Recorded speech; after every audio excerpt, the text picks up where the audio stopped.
Welcome back to the channel. This is Trinity Storm and you are watching 4th part of What If Naruto Was Forgotten Son of Minato.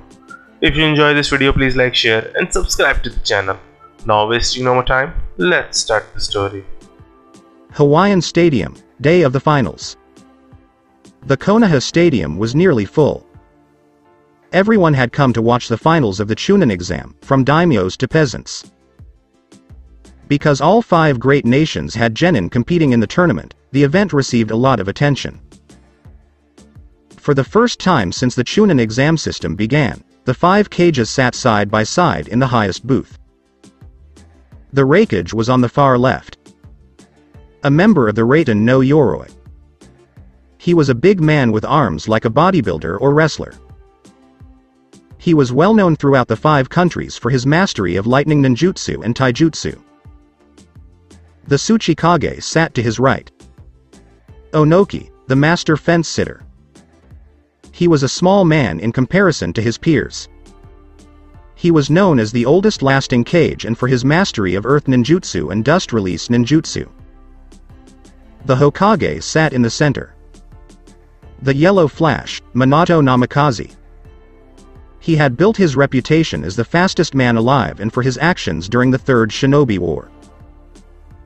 He is regarded as the strongest shinobi alive for his ability to face the Kyuubi alone and survive. The Mizukage stood to the Hokage's right. Poison Mist's Mei Terume. She made her mark in the Kiri Civil War as the first female Mizukage, defeating the third Mizukage in single combat. The Kazekage is the final cage. Rasa no Sabaku, Gold Dust. He is well known for his role in the Third Shinobi War. After defeating the Ichibi in single combat, he also became Kazekage and allowed Chiyo to seal the Biju inside a tea kettle. Each cage was a well-known and well-respected individual. Everyone had gathered in the stadium to watch the Chunin exams finals. On the field, the genins were all lined up in front of the new proctor. The man was wearing a bandana around his head and chewing on a senbon. The proctor addressed the assembled genin, Genma Shiranui, welcome to the final rounds of the Chunin exams. I am your proctor for this event. He took out a tournament sheet and showed it to the genin.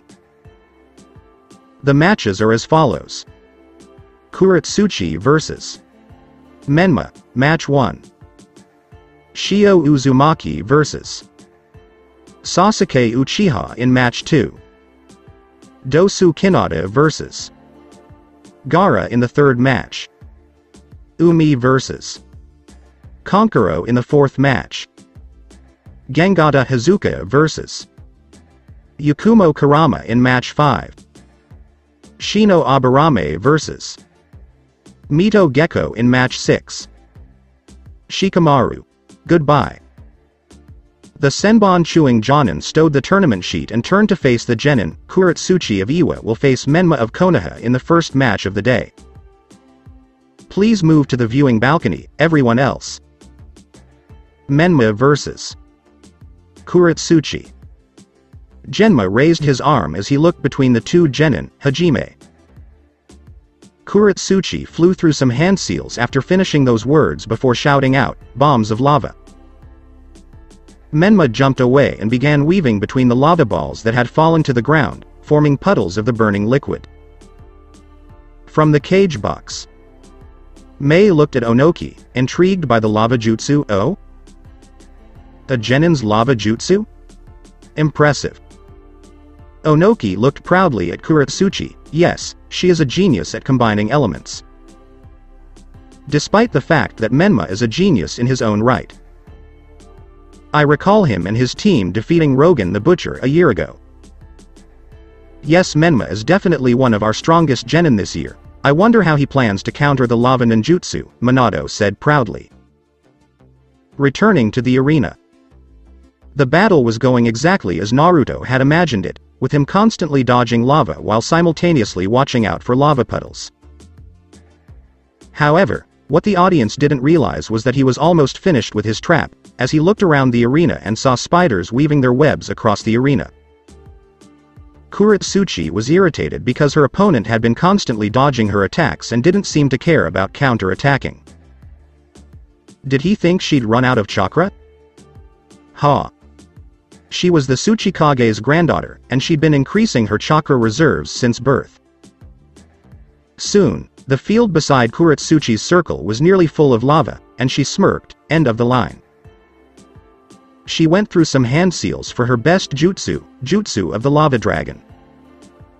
Soon after, a massive Chinese dragon arose from the lava and streaked towards Menma, blasting him with boiling lava. Many people in the stands gasped as they thought Kuretsuchi had murdered Menma, but a voice from above the field called out, "Are you trying to kill me, oi oi oi?" Menma standing on air, everyone looked up. Only a few people could see the interlocking web that Menma was balancing on, and he smirked at his opponent. "Thank you for reducing the area you can dodge, Kuro-chan." Menma took out the crossbow from his back and yelled at Kuretsuchi, "But it's time to play Shoot the Iwa Genin." Naruto repeatedly peppered the Iwa Genin with arrows as he jumped from wire to wire, dodging any of Kuretsuchi's attacks, but she didn't have much room to dodge the arrows because of the pools of lava around her. In the Cage's case, stroked his chin, an intriguing strategy. He played Kuretsuchi for a fool, letting her fill the majority of the arena with lava before leaping into the air on his web. Rasa concurred with "I'm curious how he managed to set up the wiring in the middle of a lava storm." The person dodging was either a clone or had helpers somewhere in the arena. Minato smirked.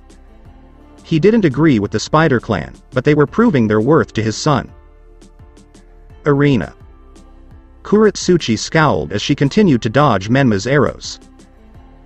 She felt like a fool. She had never considered that he may have been counting on her to fill the arena with lava. Luckily she had a backup plan. Going through hand seals she called out, "Quicklime congealing technique," and spat globs of cement around herself, covering the lava pools with quickly drying cement. She could now better evade the arrows while she raised her smirk at Menma. "Let's see how long you can keep this up." She performed 4 hand seals, fire release, fantastic fireball, and hurled a ball of fire from her mouth at the web, setting it ablaze. Menma frowned at his burning web.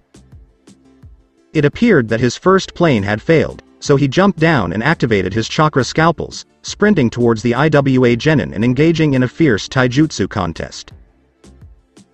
Kuretsuchi was the first to break free and went through 4 hand seals. Earthen body armor has been released.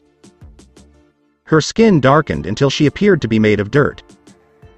This jutsu was the earth-style counterpart to the lightning armor, much easier to use and providing the user with excellent defense. Menma frowned, knowing that jutsu would mitigate much of the damage from his chakra scalpels. He pumped more chakra into his scalpels, which lengthened and turned dark green, and darted forward towards Kuretsuchi, who ran forward as well, and they clashed, stone fists versus chakra scalpels. Menma swung his arm down, only scratching Kuretsuchi's shoulder, and the Iwa Genin smirked at him before sucker punching him into the arena wall. Menma felt the impact and gasped a little. The spiderweb cracks against the wall evidence of how hard he was hit, and he fell to the ground in obvious pain. Kuretsuchi smirked as she leapt to kick him. Menma, on the other hand, shifted and lifted his leg up, pressing against the food that would have kicked him. Kuretsuchi's eyes widened as she felt a needle prick in her foot, and her leg felt like jelly as she fell to one knee in shock. Menma smirked, his plan having been successful, a small needle on the bottom of his foot glowing with enough chakra to pierce the earth armor. He had paralyzed her with a potent enough venom to keep her down for a while. He smirked down at her and pressed a chakra scalpel to her throat. "Surrender." "I forfeit," Kuretsuchi said, scowling. As Genma declared, the audience cheered for both Genin, Menma as the winner. From the cage box. Onoki sighed as he saw his granddaughter lose. In that last second, she underestimated him. To manipulate the fight to that point, he clearly demonstrates enough skill to be a Chunin. Minato gave a nod. "I agree, but don't dismiss your Genin. She exhibited enough talent to earn the title Chunin for herself." "I agree, It was a good battle. Both sides made smart decisions and had backup plans when their initial plans did not succeed. I vote both for Chunin, Mei nodded. Rasa agreed and remained silent for the time being. Mumbled, both demonstrated proficiency in nin and taijutsu, as well as planning. They have earned my vote for Chunin. However, I'm curious to see how Menma performs in the next round, as he expended a lot of chakra in this fight. All of the cages agreed. The true skill will be revealed when they are tired from their previous matches. Arena. After a brief break to repair the field, Genma returned to announce the next match. Sasuke Uchiha will face Shio Uzumaki in the next match. Shio Uzumaki vs. Sasuke Uchiha. From the audience.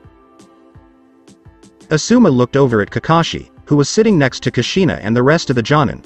I'm surprised you're not late, Kakashi. Have you lost your touch? No. Kushina-san held my books hostage and threatened to burn them if we were late, Kakashi said awkwardly. While Kushina cheers for Shio, all of the Jonin sweat drop. Yeah. Uchiha, you're a jerk. Arena. Shio approached Sasuke as Genma raised his hand, Hajime. Shio quickly draws her sword from her sheath and slashes a wind wave at Sasuke.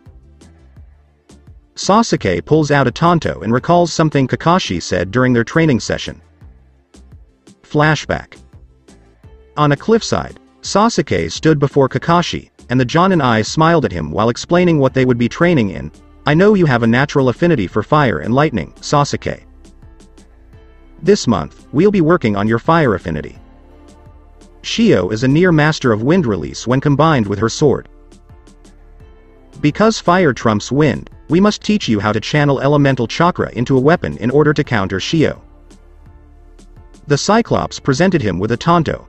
I used to work with Shisui Uchiha and am familiar with some of his fire release techniques. We'll practice some of his moves. Before the massacre, Sasuke vaguely remembered Itachi's friend, whom he had always thought was an idiot, and he looked at Kakashi with skepticism. Shisui? I saw him a few times and he acted like Shio when she eats sugar. Is he really that powerful? Kakashi chuckled condescendingly and pulled out an old bingo book from years ago, flipping to Shisui Uchiha's body flickers. A+ rating. Bio. Uchiha clan prodigy alongside Itachi Uchiha. Is widely regarded as one of the best in genjutsu, fire manipulation, and body flickering. Shisui was that strong? Maybe I can use your skills to defeat your rival in life, Sasuke thought as he looked at the tanto in his hands. Yes, it is well known that Shisui was stronger than Itachi. If you master all of his moves, you will be stronger than your brother, Kakashi said. Please teach me Shisui's abilities, Kakashi, Sasuke said as he turned to face his sensei. Flashback concludes. Sasuke's tanto caught fire, and he vanished in a body flicker, dodging the wind slash and shouting, Halo, fire. The Uchiha slashed his tanto repeatedly as he shushined around the field, sending waves of fire towards Shio. Kage takes a seat. Shisui was infamous in Kiri after he defeated one of her best fighters, Aoi, and Aoi had described the fight and spoke largely of Shisui's combination of the Shunshin and fire ninjutsu through a tanto. It appeared as if Sasuke is following in his footsteps. She commented to her fellow Kages, at this level, fire manipulation from a genin is impressive. Hokage-san, your daughter, is also impressive. Her wind manipulation is unparalleled outside of Suna. Rasa gave a nod. Yes, her moves resemble our wind sword technique, but they are channeled through a real sword and pushed through a slash. Hokage-san, did you teach her these moves? Minato shakes his head. No, I have an affinity for lightning. Although Kushina taught her wind manipulation, she developed the majority of her sword techniques on her own. Because neither Kushina nor I use a lot of ninjutsu, she had to get creative. We were skeptical when she said she would create her own ninjutsu series, but she managed to create something powerful. She refers to it as the Majestic Slash series.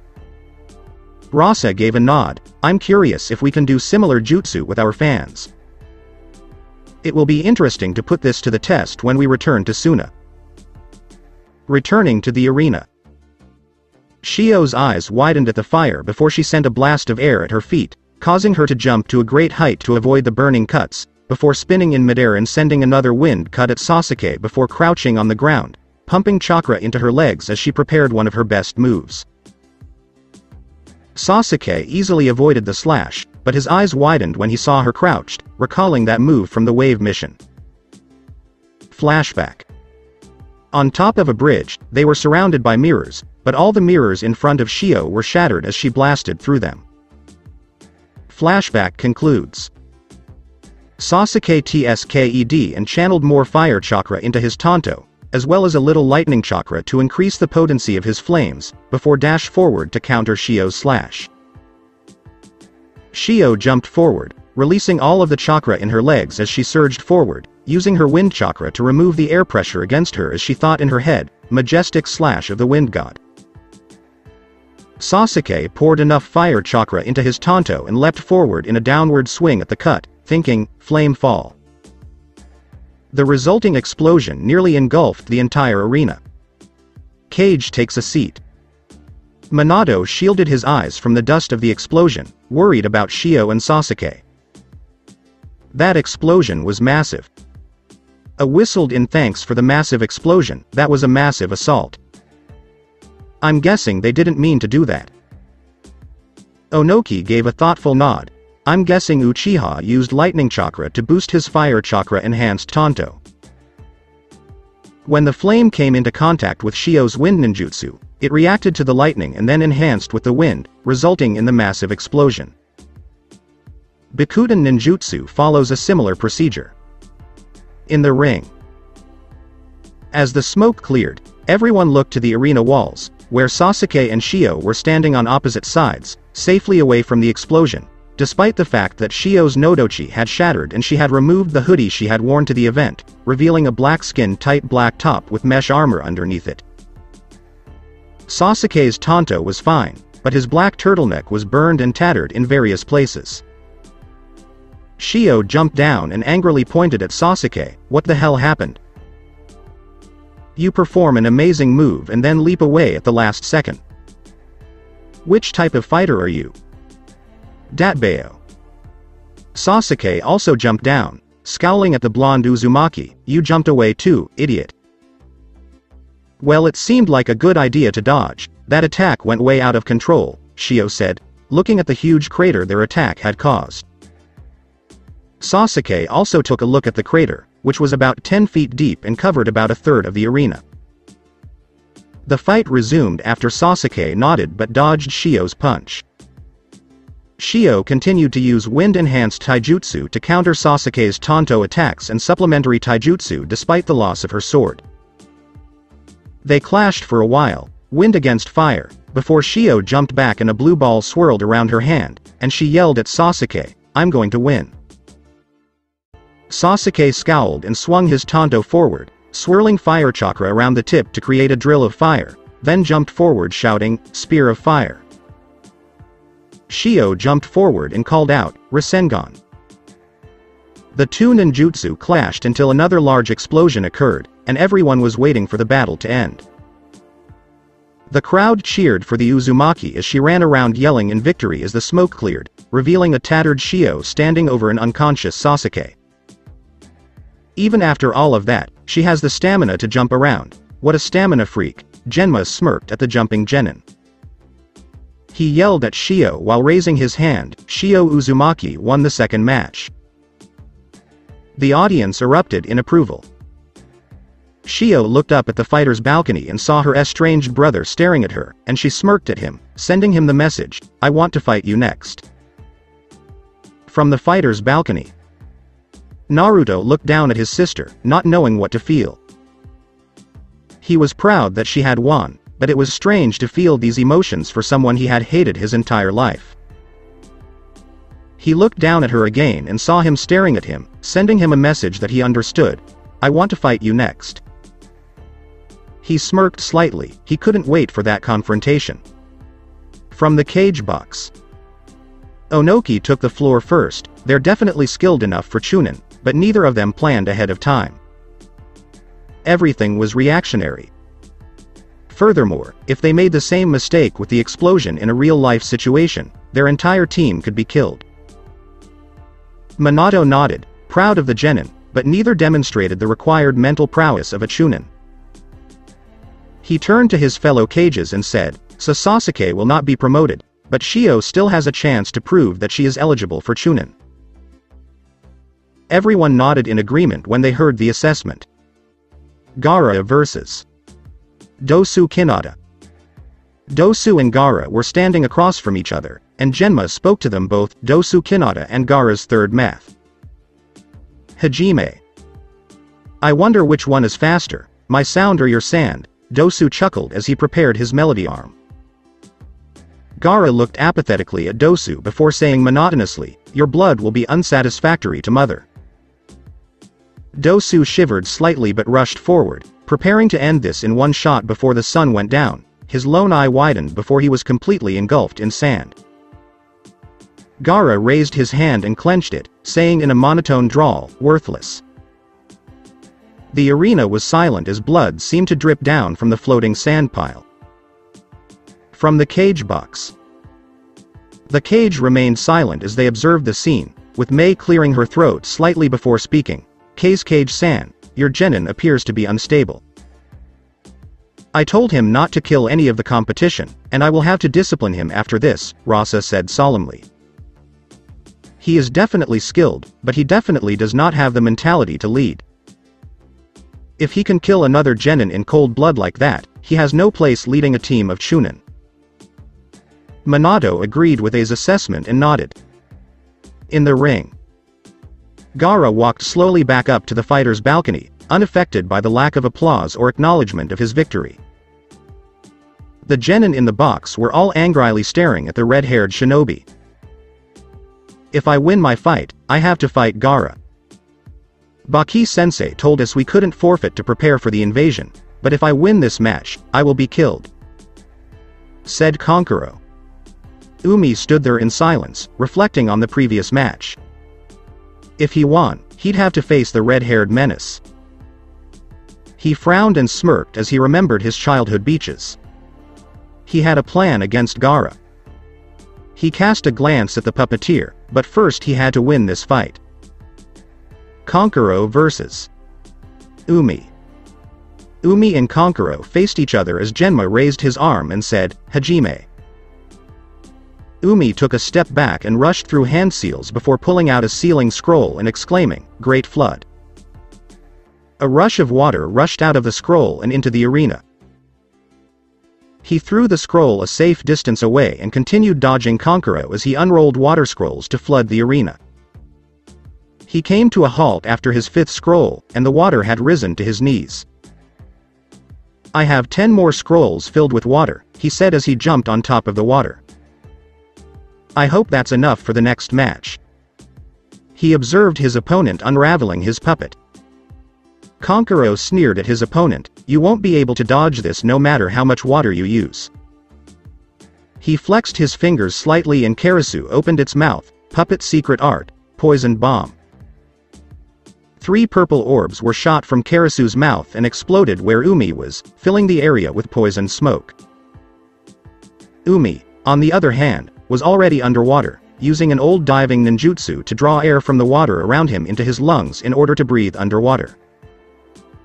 Normally, he wouldn't be able to go underwater in knee-deep water, but the crater from the previous match was more than 10 feet deep, making it ideal for diving. Wave style. Great tsunami. He thought as he went through some hand seals. A large wave erupted above the water and barreled towards Kankuro. Alarmed, he dove under the water with his puppet to avoid the massive wave. However, before he could come to the surface, the water around him became choppy and violent, and it began to rise even more. Umi had another open scroll in the crater and kept his hands in a hand seal to keep the water violent. In the cage's case, Mei took pride in watching Umi use one of his wave-style combinations to capture the Suna Genin. It is a deadly combination to anyone below high Chunin. Water walking on rough water like that is impossible unless you have Jonin chakra control. Even if Konkuro has good chakra control as a puppeteer, he will still have to focus on water walking, leaving him open to Umi. Yes, it is for techniques like this that some in Kiri call him the Tidecaller. Mei nodded. Rasa nodded as he watched his genin get pummeled by various waves. A fitting title, he said. In the ring, Umi decided to put an end to this and pulled out his trident. Using a small water manipulation to propel himself through the water, he calmed the waves and placed the trident against Konkuro's throat.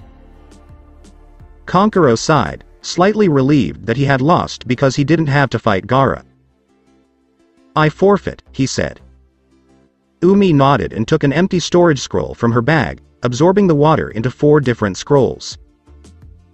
In the cage's case, a quick but insightful battle.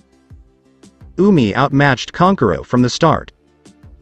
I doubt many of the genin here could effectively counter that wave trick. I vote to promote him to Chunin. The other cages agreed with a nod. In the ring, Gengada Hazuka vs Yakumo Kurama. Yakumo approached Gengada as Genma raised his arm again. Hajime.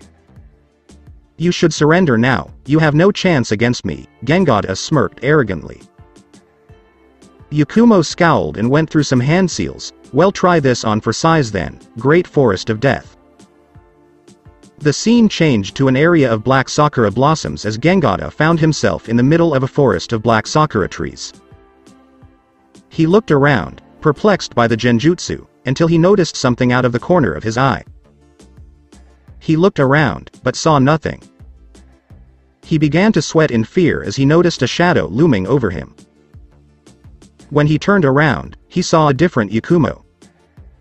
This one appeared to be a demonic version of the girl, wielding a massive scythe made of human bones. As the scythe fell, he shook off his fear and broke out of the genjutsu just in time to avoid a Tonto slash. Using a genjutsu to increase the user's fear to make them forget they're in an illusion while you sneak up on them with a Tonto. Man, I underestimated you, he frowned. HMPH, well, I am soon to be Konoha's best genjutsu user. I can't lose in illusions to you. Yakumo smirked as she gripped the Tonto even tighter. Gengada frowned as he felt a cut on his shoulder and gasped. He looked back and saw nothing. He widened his eyes before clasping his hands together and exclaiming, Kai. The arena quickly split and reappeared in another arena, where Yakumo was holding a bloody Tonto and smirking at him. He scowled, having grossly underestimated this girl. She used a 2-layer genjutsu, the first of which made him too scared to realize he was in a genjutsu, and the second of which showed a normal arena if he broke out of it. He didn't realize he was still in genjutsu because of his arrogance. From the cage box. Impressive genjutsu. Using a double-layered genjutsu is extremely difficult. You have a talented brat there, Hokage-san, Onoki nodded. As he watched his son's teammate outwit the cocky Kiri genin, Minato nodded proudly. Mei sighed and covered her eyes. She had repeatedly warned him not to let his arrogance blind him. But it appeared to have happened anyway. Arena. Gengada ignored the pain in his shoulder and performed some hand seals, wiping a bit of blood off his shoulder as he went, and exclaimed, summoning no jutsu. A massive clam emerged from the cloud of smoke. The clam opened its shell, releasing a green mist across the arena. Yakumo took a careful look around, ready for anything. What she wasn't expecting was a blast of lava to emerge from the mist. She made a quick dodge and looked behind her. The lava had vanished into the mist. Was this some kind of genjutsu? She dodged once more as Sasuke sped past her with his flaming drill. She felt the heat from his jutsu and wondered how he could do this. This is my own special technique. I use the mist around you to create a mirage of past events that happened in this arena. The mist will automatically respond to the mirage and make the damage real, Gengada explained through the mist. She frowned as she heard her opponent's monologue. On the level of her paintings, that was a very dangerous genjutsu. She continued to avoid various attacks from previous matches. She evaded Menma's swarms of arrows, Shio's wind slashes, and Umi's waves. She was panting a little from her run against the Kiri Genin. She smirked as she looked at her wristwatch. About 5 minutes left. If she survived that long, she'd win. And so the cat and mouse game continued, Shio working herself to exhaustion to avoid many of her contemporaries' best techniques. Gengada also hit her with a few water bullets. As the clock struck 5 minutes, she smirked as the mist began to lift. The mist cleared completely, revealing Gengada, who was paralyzed on the ground. If you looked at her tanto, you'd notice a gleam of purple substance dripping off of it. From the cage box. Mei sighed. Her genin did well but was ultimately defeated by his own arrogance. He should have paid more attention to his wound. With a poison specialist as a teammate, he should have known she would be well versed in different poisons. Rasa frowned.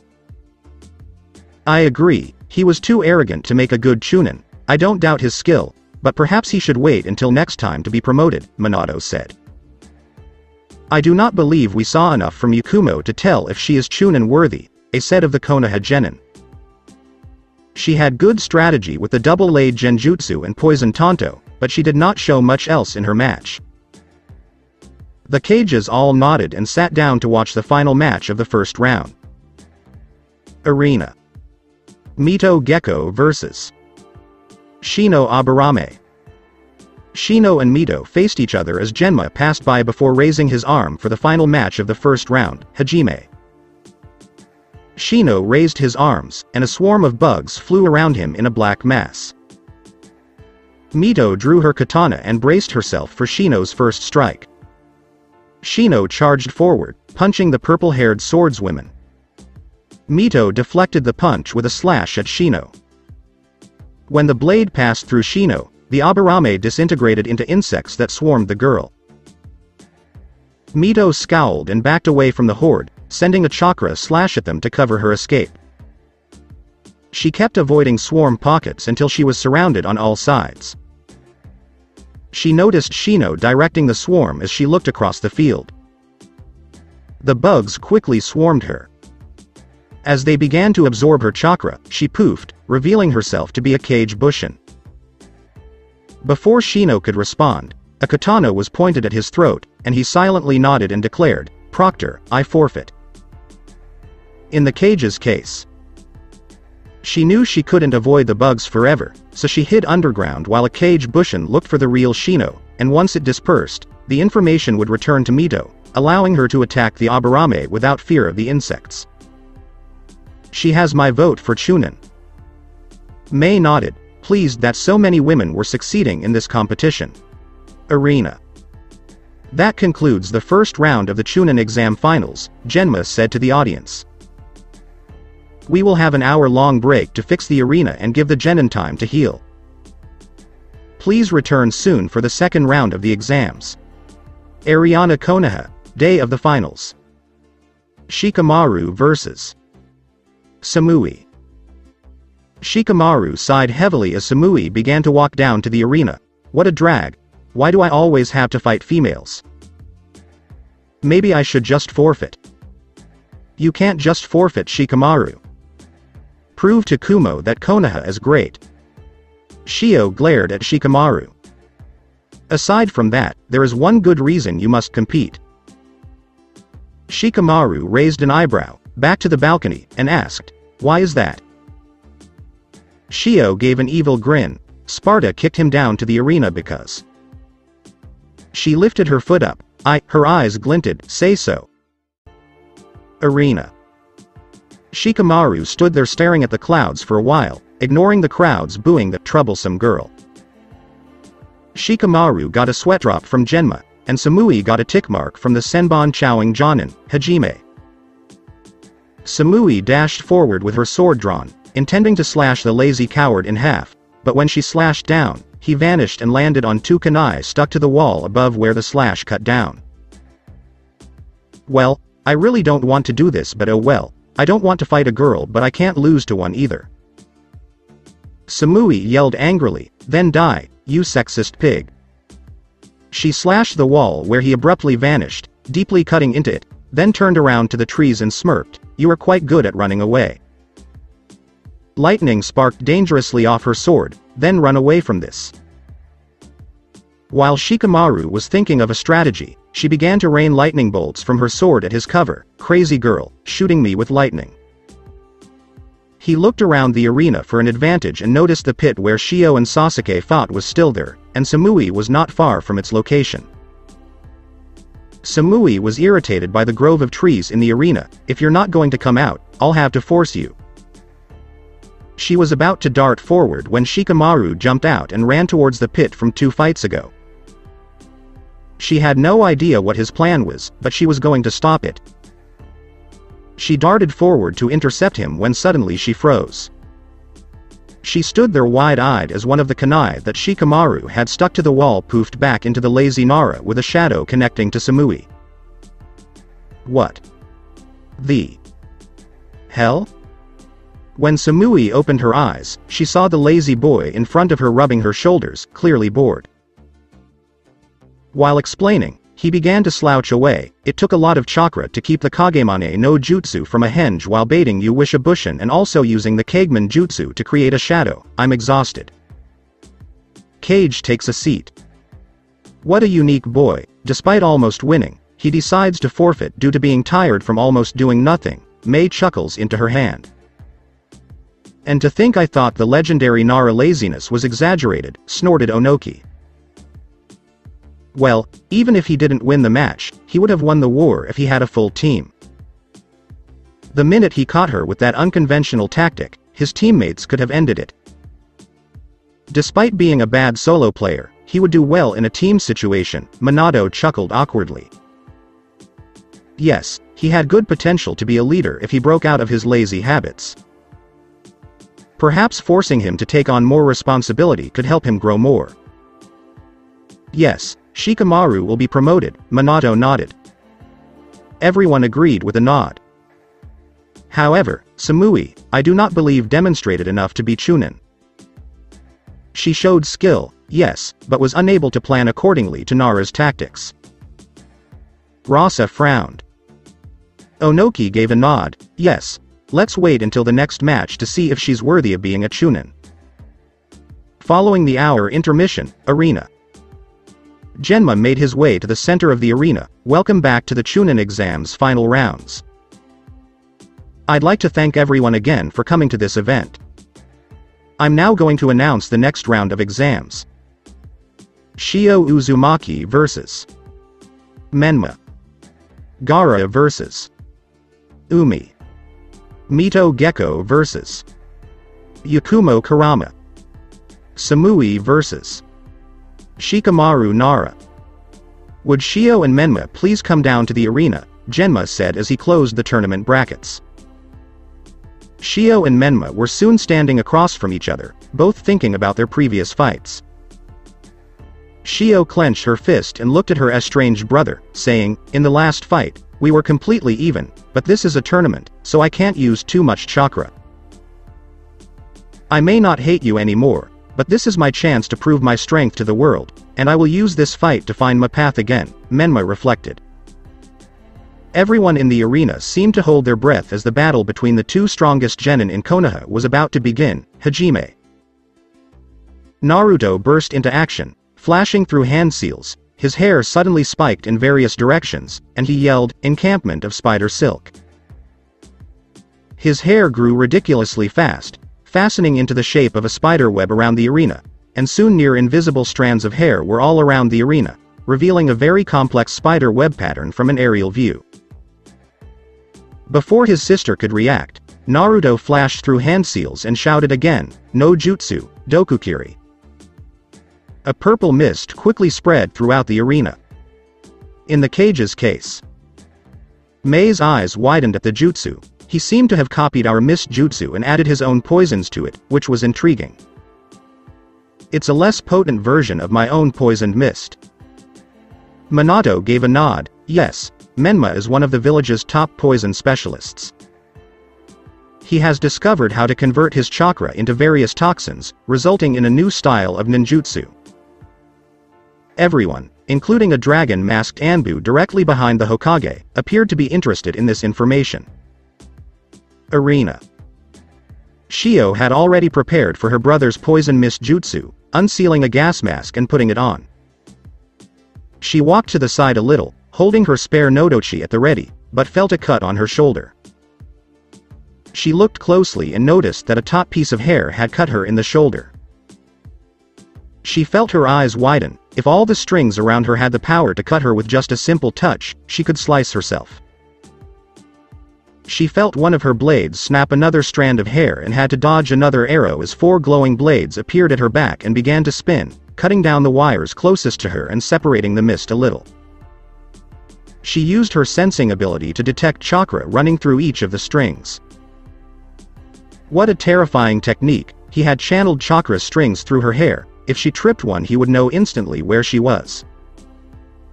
She could sense Menma's emotions through the mist and past the wires as he stood near the arena's wall, crossbow at the ready.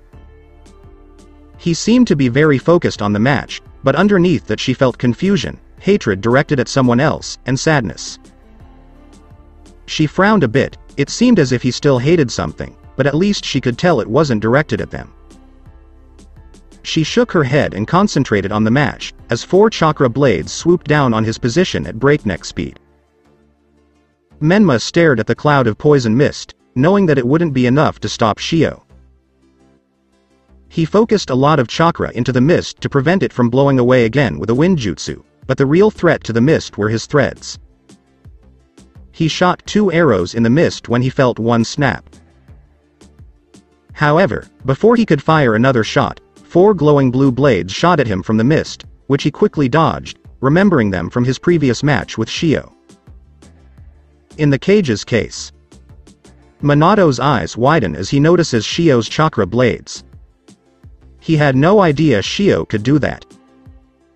Interesting. They seem to be similar to your wife's chakra chains, Onoki said to the Hokage, looking at the blades. Tsuchikage and agreed, yes, it's intriguing. She appears to be able to zero in on an opponent's chakra signature and have the blades follow him or her. What a terrifying ability. Rasa gave a nod. Yes, and he can't break her concentration with Menma's mist and wires because she's protected by his own trap. She definitely has Chunin potential. Arena. Menma was cursing inwardly as he dodged blue chakra blades, having cornered Shio with his own trap. He had already stopped the flow of chakra into his mist, but with the amount of chakra he had pumped inside, it could take over 20 minutes to dissipate. He had an idea while blocking a chakra blade with a chakra scalpel. He flashed through some hand seals into the chakra threads that were still inside the hair wires, morning dew that is lytic. He doubted it would paralyze her because her Jubi chakra would prevent it, but it would provide enough of a distraction to end the chakra blades. Shio smirked as she aimed the blades at her brother. She was definitely getting promoted for this stunt. Who would think to take advantage of this situation? She frowned when she felt a raindrop on her shoulder. It was sunny, how could it be raining? She felt more raindrops and lifted a hand to examine it. The raindrop seemed off, the color was a very light green, and she could also sense Naruto's chakra in the water. It was not water, it was poison. She remembered this move from when he defeated Mizuki. She knew the poison wasn't strong enough due to the Kyuubi, but enough of it could slow her down, so she began navigating the web to get out of the mist, poison drops falling on her. She eventually made it out of the mist, drenched in poison, and used a small wind ninjutsu to dry herself, knowing that the poison would slow her down. Kage takes a seat. Rasa gave a nod. To break her concentration and drive her out of the mist, he transformed the chakra in the wires into his toxins, a wise strategy. In this match, they are definitely proving themselves. His assessment was shared by the rest of the cages. Arena. The mist had finally cleared, and everyone could see the wires that had been covering the field. Shio knew she had to remove the wires if she wanted to engage her brother in close combat. She placed her sword on the ground and performed some hand seals, saying, "Wind style, cutting breakthrough." Instead of the traditional great breakthrough, she had changed the jutsu to cut rather than push. All of the wires in the jutsu's path were severed. Shio, on the other hand, had to quickly pick her Nodochi back up in order to block a chakra scalpel. Soon, it was sword versus scalpel, with each using their respective styles to gain an advantage over the other. Menma frowned as they parted ways. He couldn't keep this fight going for much longer. He needed chakra for the next round. Shio had not returned her chakra blades, so he assumed they required a lot of chakra to use. He couldn't help but smirk as he looked around at the many cut wires around the field. Checkmate. Shio mentally checked her chakra. It was roughly 3/4 empty, for her about enough chakra for a Jonin to last an entire rank mission. Because her chakra blades were very chakra intensive, she decided not to use them in order to save chakra for the next match. The Uzumaki was about to attack Menma again with her Nodochi when she froze and couldn't move. She looked around and noticed the many wires that littered the field wrapping around her, forming a cocoon. She turned to face Menma, who was directing them with chakra strings. "He appears to have won this round," she sighed. "Proctor, I forfeit," she said before he could finish the cocoon. "Winner, Menma," said Genma, raising his arm. The audience was both cheering and booing, which is understandable given Konoha's Golden Girl's defeat. Menma took a look around the arena and felt something heavy that he had no idea was on his shoulders be lifted. He had finally demonstrated his worth to everyone. He smiled as he exited the arena. From the audience, Kushina was proudly clapping and smiling for her two children. She was disappointed that Shio had lost, but she was proud that Menma had grown so strong on her own. Despite his style being nothing resembling theirs, she was proud that he can now create his own legend outside of their shadow and prove to the world that he is strong. Kushina knew she'd never be able to support him as a mother, but she'd be there for him every step of the way, helping him in any way she could. She smiled as she applauded for Menma, her forgotten son. Cage box. Impressive, coming from the brink of defeat to use such an unconventional strategy to defeat the Uzumaki. Not many people would think to use a failed trap to ensnare their enemy, Rasa said first.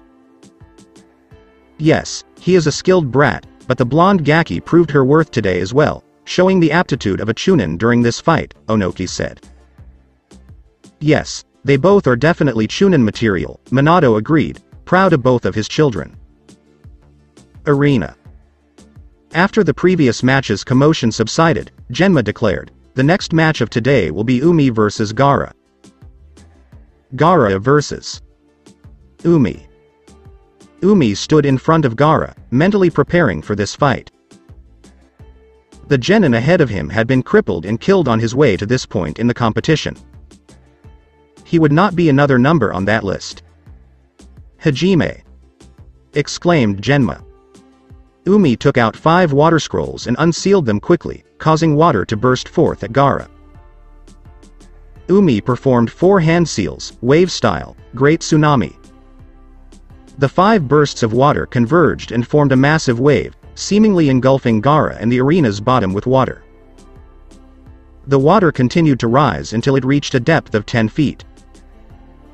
Umi continued to perform hand seals until he clasped his hands in prayer, at which point the water became choppy and stormy. He began to race through the water, looking for the red-haired Suna genin. He searched the entire body of water but couldn't find him. What happened to him? Umi's eyes widened as he avoided a sand meteor streaking from the sky into the water, seemingly homing in on him. He looked around the water and noticed an eyeball staring at him. He dashed towards it, dodging sand, now mud, missiles, until she slashed his trident through the eye. He knew where Gaara was now because the sand stopped in the water and fell to the bottom. He arose and looked into the air, where Gaara stood on a platform, arms crossed and staring at him from above. He cursed. He had no idea Gaara could fly on his sand. Despite the fact that he had no access to sand other than on his back, he had the upper hand. Bubbles began to rise from the water around Umi, lifting into the air around Gaara as he flashed through hand seals. Only a few of the Jonin in the arena recognized the bubbles as highly concentrated pockets of water. He went through 4 more hand seals, dodging small sand missiles from Gaara, and the bubbles began to swarm Gaara from all directions. In response, Gaara surrounded himself in sand, transforming into a floating orb in the sky. Water bubbles smashed into the ball, slightly denting it but not penetrating the hard compacted shell. From the audience, Baki looked at the floating orb and thought to himself, the fool, he can't transform now, especially against a non-Konoha genin. Cage takes a seat. The dragon-masked Anbu directly behind the Hokage looked around at the other guards, especially the Cage. He had intended to delay the invasion, but with this new development, he would have to act sooner. He pressed his right arm a little more before shifting back to his normal position, ignoring the Puma-masked Anbu beside him. Arena. Umi knew he needed piercing power and a lot of thrust to pierce that sand shield. He dove back under the water, reaching the bottom while keeping his arms straight as water swirled around it. He thought to himself as the water gathered, water style, Sea King's drill. He used the water around him to propel himself out of the water at high speeds, piercing the drill directly at the orb and striking the fleshy shoulder of the genin within. Gaara stared in disbelief at the large wound on his shoulder. He'd never been hurt before. Blood? Is this my blood? Blood, mother my blood, I am bleeding. He muttered. Umi's eyes widened as he heard the voice inside the ball and quickly jumped away, landing on top of the now calm waters. The sandball appeared to spike in several directions before exploding, leaving Gaara standing on the water with his shoulder clutched. Before anyone could react, feathers fell from the sky, and everyone below high Chunin level fell asleep in the arena, with the exception of a few genin and experienced Chunin ninja. Umi looked around, having released the genjutsu just as a smoke explosion erupted from the cage stands. Cage takes a seat. Before anyone could react, the dragon Anbu grabbed Minato and dragged him up to the roof, while the Suna Cage's guards divided into 4 figures and erected a barrier around the two, trapping them inside. The Anbu darkly chuckled before removing his mask and revealing himself to be Orochimaru. Rasa quickly grabbed A and Mei in the cage box below and shushined them away before they could react. Arena. As the invasion began, Konoha's veteran Jonin and high Chunin ninjas clashed with sound and sand ninjas. The foreign ninja who came to take the Chunin exams were at a loss for what to do. Roof of the arena. I don't see how this trap of yours can succeed, Orochimaru. I can just flash right out of this barrier, Minato said, holding a Hirashin kunai at the ready. Kukuku. That would be true if this barrier did not prevent any foreign chakra from entering or leaving this field. Your Hirashin kunai are useless around Konoha, Orochimaru chuckled again. That may be so, but I will defeat you here, Orochimaru. Minato gritted his teeth. Orochimaru was about to continue when a large white square suddenly ate through the translucent field around the roof and Onoki floated in. Does everyone just forget me because I'm old? Exclaimed the small man. Orochimaru, S-ranked criminal in every country, #1 on the most wanted list in the Land of Stone for illegal experiments on bloodline users including the Jinten. I may not like Konoha, but I would be damned if we let such a monster slip through the cracks, Onoki said to Minato. You would help the sworn enemy of Iwa against someone attempting to do what Iwa attempted 3 times? Orochimaru asked darkly of Tsuchikage. I have been through 3 wars. I have fought Madara Uchiha and Hiroshima Senju and lived to tell the tale. I have ordered and performed massacres on more people than this Gaki beside me. I did not become known as the great fence-sitter for being a hypocrite. Onoki rose to his full height in the air and yelled, chakra amplifying his voice, people of Iwa. Fight against the sound and sand, let us show these tree huggers how true shinobi fight in a war. Unsure Iwa shinobi were energized by the voice of their Tsuchikage and began fighting alongside the Konoha ninja for the first time in history. In the arena's center, Mei and A stood across from Rasa, bracing themselves for the inevitable clash. Why are you doing this, Rasa? You have no chance against the both of us, Mei glared at the cage. Rasa crossed his arms and gold dust began to gather around him. That may be true normally, but in this situation, I have no choice. He released a henge and revealed himself, his skin gray as a corpse and his eyes black. The impure world resurrection had resurrected him. I read reports that Tobirama created a jutsu to revive the dead, but I didn't believe it, clenched his fist. I have no control over my actions, so I will tell you this, my gold dust has no normal weaknesses to fire or other elements. The only thing that can break its defense is brute force, Rasa said as he lifted his arms. Shinobi of Kiri, Kumo, joined Konoha and Iwa in defeating the invaders. Mei and A nodded and shouted to the arena. From the rooftop, Orochimaru looked at the arena, where Konoha was fighting alongside Kiri, Kumo, and Iwa. They didn't help Konoha in any of his plans. He had assumed they would at the very least be neutral. He had dispatched the resurrected Rasa to prevent A and Mei from assisting Minato.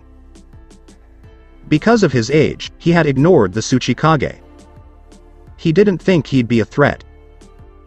He realized he'd made a mistake when he looked at the large white cube in the diminutive man's hands. The arena stands. Menma and Shio were fighting some unnamed sound Chunin when Kakashi appeared and killed them all in seconds. You two, I have an A-ranked mission for you. Your job is to follow Gaara and the other Sand Genin and stop them from unleashing their Jinchuriki. Umi and Sasuke have already begun the chase, you are to act as their backup, said the Cyclops. Shio and Menma saluted and said, understood, in unison before leaping through a hole in the wall to the forest, following Gaara's chakra signatures. The battle lines were drawn, and the invasion of Konoha was underway. The arena roof. Minato and Onoki floated across the room from Orochimaru. They were about to fight when Orochimaru flashed through some hand seals, causing 3 coffins to rise from the ground. The letters 1, 2, 3 were written in kanji on the coffins. Onoki stared at the coffins, what are they supposed to be? He looked at Minato, who was pale, and wondered what this jutsu was. The coffin lids opened, revealing Hashirama Senju, Tobirama Senju, and Hiruzen Sarutobi. For a split second, Onoki gaped at his old adversaries, what exactly is this jutsu? Minato frowned, the blackest of Fuinjutsu arts, impure world resurrection. Using Fuinjutsu to drag a soul from the pure world in exchange for another soul. It is one of Konoha's worst S-rank secrets. HMPH. Well, if they died once, they can die again, Onoki snorted, staring at the now aware previous Hokages. From the reports of the testing of the jutsu, they can't be killed by physical means. You either have to completely obliterate the body or remove the soul, Minato said, shaking his head. Tobirama said his first words, fighting alongside an Iwa ninja as a Konoha shinobi. I've seen everything now. Tobirama looked at Hashirama, come on, Tobi. We've been dead for nearly a century. Surely Iwa and Konoha have made peace by now, right? Hiruzen sighed slightly, we actually ended the Third Great Shinobi War against them only 10 years ago. I feared that our relationship would never recover. But I see they're getting better. Well, this is interesting, Orochimaru chuckled, but I think it's about time to start killing each other. The snake-like man produced 3 kunai with sealing tags attached and inserted them into the heads of Hashirama and Tobirama, but before he could put it in Hiruzen, the old monkey swatted the hand away and kicked the startled Sannin away. Sarutobi jumped over to the other 2 cages and explained to their stunned expressions, a person whose soul has been given to the Shinigami can only be controlled by the Shinigami. The impure world resurrection has one flaw. If the soul is not in the pure world, they cannot be controlled upon resurrection. I will distract the first and second Hokage while you 2 defeat Orochimaru, he said solemnly. Minato and Onoki parted ways, preparing for the battle ahead. From the arena floor. In the center of the arena, A had already equipped his Raiten no Yoroi, while Mei had gathered a toxic mist around herself as armor while repeatedly sending high-powered water and lava attacks at Rasa. Rasa used his gold dust as a shield and sword, defending against enemy attacks while counterattacking, and explaining his moves to his contemporaries before using them. My gold dust is slower than my predecessors, but it is heavier. Gold is both one of the heaviest and softest metals. They make a good defense when gathered in large quantities, but enough brute force should be able to pierce it. I don't recommend channeling lightning ninjutsu into my metal. Gold is a great conductor of electricity. A nodded and charged forward at full throttle, leaping into the air over Rasa. Drop your heel. The Raikage blasted straight through Rasa, killing any normal man, but Rasa was still affected by the resurrection technique and soon reformed. Mei flashed through hand seals, her cheeks expanded, and she thought, lava release, lava globs. The technique hurled large balls of lava into the air before hurling them at the gold dust, which was no match for the molten earth and melted into liquid gold. Mei was summoned by A continue to melt his gold. Even if he can regenerate, he won't be able to fight as effectively without his primary weapon. The Mizukage nodded and continued flashing through hand signs, blasting the gold dust with lava while it protected her from any stray blasts of the heavy metal. Rasa flashed through hand signs, and he appeared concerned as he examined his hands. You must avoid this technique, which I used to defeat the Ichibi. My gold dust is compressed into a large gold bar, which is then blasted into the earth, completely flattening it. No defense will be able to protect you if you are caught by it. The 4th Kazekage completes his hand seals and shouts, Gold Imperial Coffin. The Raikage was just in time as the sand was quickly sent into the earth, creating a perfect square hole in the ground. A grabbed his Mizu counterpart and flashed away with great speed, breaking through the gold dust that had surrounded them to prevent them from escaping the technique. Rasa looks at his fellow Kage and says, Congratulations, you are the first 2 shinobi to escape that technique, and to remove my primary weapon. Mei saw the hold and went through some hand seals and spat lava into the hole, melting all of the gold dust inside. Rasa pulls out 2 daggers, and the wind gathers around them, forming scimitars. I didn't make Kazekage just for my magnet release. Forest of Konoha. Menma and Shio were speeding through the forest, Shio detecting the signatures of Sasuke and the Sand Genin and quickly gaining on them thanks to her wind tunnel technique. Menma cast a backward glance. 6 sound ninjas are following us. They're catching up to us, so I'm guessing they're at least high Chunin. Menma shook his head. Sasuke and Umi stand no chance against all 3 of them at the same time. This isn't an enclosed arena. Umi can't use his tricks here. I will stay behind and take them. Shio wanted to argue, but Menma used his hair to weave a web between them, saying, I will defeat them and follow after you, go. Shio nodded and ran after Sasuke and Umi. He ran through some hand seals and bit his thumb, summoning 4 large spiders the size of his head to attack on my signal. The spiders chittered and scuttled off. He extended his chakra web and sensed the approaching enemies, grimacing slightly. Konoha Deep Forest. Umi and Sasuke had tracked down the sand trio and were pursuing them through the forest. Kankuro nodded and unwound Crow before turning to the approaching Konoha Genin and looking over her shoulder. We can't keep running from them, One has to be the distraction, Temari said. The fan user nodded and exited.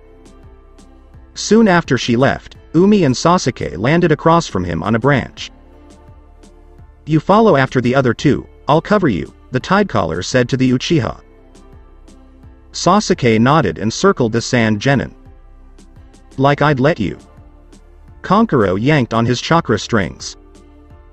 A ball of water obstructed the puppet's approach to Sasuke, and Kankuro had to dodge a thrust from the trident as Umi exclaimed, "Your opponent is me." Umi drew water from the area and launched condensed spheres of water at Kankuro, who tried to block with Crow, but the water cannonballs blasted through the puppet's chest, forcing Kankuro to dodge several more spheres of water. I didn't bring more than Crow with me to Konoha. What a mistake, Kankuro grumbled at the remains of his puppet. I never expected to face an opponent who possessed such mastery of an element. He couldn't help but grin when he noticed the head of his puppet behind Umi. Umi was about to deliver the finishing blow when the crow puppet's head pierced his chest from behind. As it pulled out and into Kankuro's hand, he was wide-eyed with surprise. The Tidecaller knew he didn't have much time, so he used one of the techniques that earned him his title. His hands glowed green a little as he flashed through hand signs, healing spring of the mountain. A jet of water excited his hands and hit Kankuro in the chest and bounced back to him, enveloping him in water. Kankuro flipped back onto a lower branch, his chest clenched. That water was stinging. Umi, on the other hand, should have died by now. Kankuro was knocked down by a sphere of water before he could move, and he looked up to see Umi fully healed. He managed to exhale a painful "How?" I earned the title Tidecaller after summoning a wave onto a battlefield that healed my allies while severely damaging the enemy, allowing the Mizukage to sneak through and kill Yagura. I have discovered how to channel healing chakra into water jutsu, allowing me to damage my enemies while healing people I perceive as allies. Kankuro passed out, and Umi began to breathe more heavily. However, he failed to inform Kankuro that his healing abilities do not heal poison. Umi soon passed out and collapsed on the branch he was standing on, along with Sasuke. Sasuke finally caught up to the two Suna genin, but Gaara appeared to be awake and arguing with the fan user. Get away from me, Gaara pushed Temari. Temari became agitated. Gaara. We have to leave, you're injured, and the Shukaku could escape. Gaara pushed Temari away with his sand and turned to look at the Konoha genin, saying, Your eyes are the same as mine, and my mother will savor your blood. Hearing the voice of the sand user made Sasuke shiver. It was lifeless and completely lost to hatred. Is this the price of fully giving oneself to hatred? Gaara Zen rushed at Sasuke at full speed, forcing him to shunshin away to a higher branch, while the tree he was on was destroyed. My fire will barely dent that sand. Earth, after all, triumphs over fire. I need to find a way to get through that shield. He remembered Umi's water drill move, Kakashi's Chidori, and the lightning, fire combo he used against Shio. It would be a gamble, but if the same concept applies as those three jutsu, I could replicate it for fire, he said as he hid behind a tree. Sasuke clenched his fist around his wrist, and a ball of fire appeared in his palm. More, he thought as the fire grew around his arm, scorching hot but not burning him. More. More. More, he thought as he held a massive ball of fire in his palm. He lifted the massive orb of fire, pointed it at Gaara's back, and infused it with lightning chakra. Gaara continued to destroy trees while searching for Sasuke when he felt a massive buildup of chakra behind him. He widened his eyes as he noticed a massive pillar of white fire hurtling towards him. I have no idea what it will do but... screamed Sasuke as he poured lightning chakra into the orb, which fired out in a beam of white fire. Gaara had barely had time to react when the white beam of fire engulfed him in the entire path of trees behind him. When the light went out, there were holes in many of the trees in a straight line, a fire so hot it didn't even spread, and a sphere of glass in the center of the beam's point. Did I win? Thought Uchiha as he observed the scene. However, before he could react, the glass sphere shattered and a deformed Gaara emerged. The new Gaara appeared to be half buried in sand, resembling a tanuki-like monster. I used up all my chakra in that one shot. I can't beat this monster, Sasuke thought. That was close, Uchiha. Now die already. Gaara exclaimed as he looked at the Konoha Genin. However, the sand was interrupted by a strong gust of wind, and Shio stood there with her Nodochi over her shoulder, striking a pose and shouting, and the hero arrives. Along with Menma. Menma waited in the middle of a clearing, his eyes closed and hands in his pockets. After a minute, he tilted his head to the side to avoid a kunai aimed at his head. He blinked open his eyes and looked up at the 6 sound ninja in the trees above him. When the enemy ninjas saw him, they snickered, and the apparent leader said, Menma, Orochimaru-sama wants you alive, so you have 2 options, come quietly or come gravely wounded. Menma smirked and vanished in a cloud of smoke, much to the surprise of the sound ninja. Menma was behind the leader and decapitated him with his chakra scalpel before the future victims could react. I choose option 3. You die, Menma said.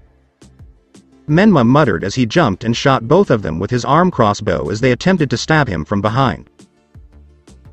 He landed on the ground and cut a sword aimed at him with his scalpel and stuck the man's heart with his scalpel, not looking at his victim as he ran towards the 5th ninja, going through hand seals as he did so, Doku Kansen Jutsu. And his arms grew sickly purple and his chakra scalpel turned dark green as he struck the sound ninja. The sound ninja blocked Menma's thrust with his arm, taking care not to touch the glowing palm, but screamed as his arm turned purple and the infection spread. Menma cast a quick glance at the dying man before scanning the battlefield for his 6th opponent. He felt one of his webs snap in the forest and fired 3 bolts in that direction, but he didn't hear the distinct sound of an arrow striking flesh. This one seems stronger than the others. He isn't rushing in blindly underestimating me because I am a genin. He continued to search for his prey. He saw 4 kunai charging at him and blocked them with his scalpel, returning fire with his crossbow into the space where the kunai were, but he heard nothing again. He is fast, he is probably a Jonin. He felt a web break behind him and quickly jumped out of the way, barely dodging a sound ninja who sped past. What the, that was as fast as Lee after opening the first gate. He exclaimed. As he jumped around the forest, the sound ninja appeared to be a white line. He can't control his own speed, so he has to jump around the place before being able to rush at me. There is no way this speed is natural. He must have been experimented on by Orochimaru to be this fast, Menma observed as the ninja rushed at him. As he was revealed to Menma, the man stopped jumping. He was a giant with a lot of muscle mass. I was right, there is no way that someone with that much weight on them can be this fast naturally. He must use steroids, Menma said, looking at the man's bulging muscles. If what I know about steroids is correct, he must use them to build up his muscle mass, increase his speed, and I assume he used steroids to block his pain receptors. I have to time this right or I'm dead, Menma said as he pulled out a senbon and waited for the man to attack. The man crouched down in a runner's stance and sprung forward at top speed at Menma, now. He yelled, and 6 strands of web shot from the forest behind the steroid freak, slowing him down just enough for Menma to slam the senbon into the man's nerve cluster in his leg. Ninja's leg spasmed as he heard the sound, and he began yelling in pain and agony. Menma sighed in relief. He was correct. The man had never felt pain before, and like Gaara, any amount of pain was enough to take him out of commission. He walked up to the still crying man and walked past him while slitting his neck with his scalpel and dashed into the forest. I have to get to Shio, she can't win against Gaara alone. The arena roof. Orochimaru dodged a white cube from Onoki and bent out of the way of Minato and his Rasengan. The 2 cages made an excellent team, Minato relentlessly attacking while Onoki provided support with his Jinten ninjutsu. Orochimaru had already drawn his Kusanagi blade and was able to dodge most of Minato's ninjutsu. Hiruzen was doing an admirable job of distancing himself from his former senseis. The two previous Hokage appeared to have little control over them, preventing them from performing their most powerful moves, so Hiruzen had the upper hand with his adamantine staff. Minato had wrapped his Hiroshin Kunai around the barrier and was relentlessly attacking Orochimaru. "You shouldn't have come here, Orochimaru, you were at a severe disadvantage," Minato said. "Even if this battle does not go in my favor, Konoha will still fall today, the Shukaku will be released, and this wretched city will be buried in sand," Orochimaru scowled. Minato smiled as he remembered Shio and Menma. "I am confident that the next generation will defeat your Jinchuriki." They continued to fight until they felt a dark presence behind them and turned to see Hiruzen disintegrating along with the two Hokages, a familiar seal on his stomach. "He used the Death Reaper seal from beyond the grave?" Minato exclaimed. Hiruzen appeared to be struggling to speak and turned to the fourth Hokage, Minato. "Ha! I died with no regrets, protecting the will of fire of this village. I died to protect the village's future generations. Always believe in them." The third Hokage died a second time and crumbled to dust with those words, revealing the sound Genin Kinsuchi. Orochimaru extended the Kusanagi and managed to cut off Minato's right arm while Minato was distracted by the Hokage. Regardless, Onoki had already directed a Jinten beam of light at Orochimaru, dissolving the snake Sanin's arms to dust. "Lower the barrier, retreat!" screamed Orochimaru.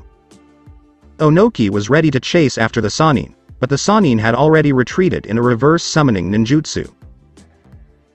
The Tsuchikage turned to face the Hokage, who was bandaging his arm with the help of the Anbu who were watching outside the barrier. He looked down at the arena and saw that the other two Kage were also finishing their fight. Within the arena, Rasa had exhausted all of his kunai and shuriken, and it yelled to Mei, disintegrate him. Do not allow him to regenerate. Mei nodded and flashed through some hand signs, lava style, disintegrating sinkhole.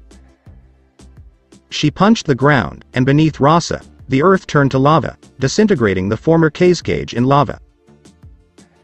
When the two Kage looked around the arena, they saw that the majority of the battles were over, that the brief alliance between villages had defeated the Sand and Sound. However, before anyone could do anything, the shape of Shukaku could be seen in the distance. "Everyone, gather a squad and come with me to take care of the Biju," Onoki yelled to his ninja. The other Kage did the same, and they rushed to the Biju, hoping to save the genin fighting the beast before it was too late. In the woods, Shio stood on a branch, staring at the massive Shukaku form. She defeated his first form by spamming shadow clones and slamming him in the $1 with an explosive note. But it appeared that she could use some assistance. "I see he has released the Biju, we should work together with our summons to defeat it," Menma said. Shio nodded, and they both flashed through hand signs, summoning jutsu. A large red toad and a giant black widow spider appeared in twin massive clouds of smoke. "Shukaku, huh? Been a while since I fought a Biju, and to think I'd be fighting one alongside the Spider Clan," Gamabunta said, looking at his opponent and ally in this battle. "Likewise Toad, I, the second in command of the Spider Clan Acria, will show the world the might of the Spider Clan," the Black Widow Spider said in an echoing chittering voice. The Mad Suna Genin ran through some hand seals, sleeping possum jutsu. Gaara on top of the Shukaku laughed and spoke madly, "Mother will have your blood Uzumaki, Menma." "Woohoo! I am free baby!" exclaimed the Sand Tanuki as he looked at his opponents. "And I already have people in front of me to kill, talk about service." "You will be the one to perish here Tanuki," Acria said as she arched her back and prepared to fight the Biju. "I won't be shown up by yesterday's dinner, Sand Rat," Gamabunta drew his giant Tonto. With those words, the three titans engaged in a fierce battle. Akria's acid aided Gamabunta's water attacks, and both of them used their abilities to counter Shukaku's wild swings and wind jutsus. Gamabunta eventually ran forward after a titanic battle in reshaping the landscape, and Shio transformed the giant toad into the Kyuubi. Shio jumped off Gamabunta and ran up Shukaku's head in search of the Suna Genin. Sand sprang up to stop her as she approached Gaara, but each was blasted by a chakra-covered arrow. Go Shio! End this! Menma yelled, standing on the head of his summon with his large crossbow. Shio nodded and dodged more sand until she headbutted Gaara, causing the Shukaku to crack and fall apart, and the two genin to land on the ground, their summons disappearing into clouds of smoke as they fell. Shio's conversation about fighting to protect one's loved ones ended, and Menma jumped down next to her to show his support. Gaara looked thoughtful as the other two sand ninja carried him away. Menma sighed and collapsed alongside Shio. Shio softly laughed, "Rough day at work, huh?" "I could have worked a few more hours," Menma snorted. Shio nodded and smiled, "I'm sure." Shio spoke up again after a few moments of silence, "You really worried me with that stunt with the sound ninja. You shouldn't risk yourself so needlessly like that.